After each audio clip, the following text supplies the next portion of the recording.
All right, so our next unit is on ratios. And so to start, we need to be able to understand ratio language and ways that we can represent ratios. So here we have a ratio. A ratio shows the relationship or compares two or more quantities. So we need two amounts to compare. So in our picture here, we have 3 Among Us characters that are red and 2 Among Us characters that are yellow. So we're going to find the ratio between the red crewmates and the yellow crewmates. The order is really important here. We're saying that the red crewmates are going to be first and the yellow crewmates are going to be second. We're comparing red to yellow. So there are 3 red crewmates for every 2 yellow crewmates. That's one way we can talk about ratios.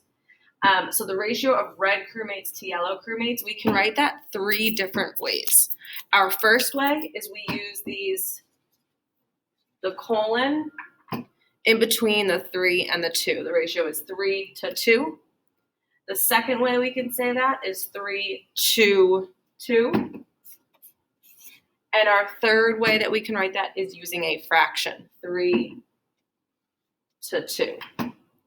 Now, because our ratio is comparing red to yellow, we need to make sure that the red goes first and the yellow goes second.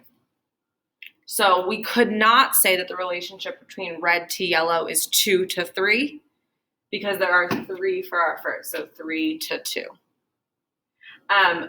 These relationships here that we're talking about are part to part, the part that is red compared to the part that is yellow. We can also have ratios that are part to whole. So we can say that there are 3 red crewmates out of the total 5 crewmates. And so we can talk more about part to whole relationships in our next video. So part to part, make sure that you've got the correct order. We can write it with a colon between our 2 quantities, the word 2 between our quantities, or a fraction for our quantities.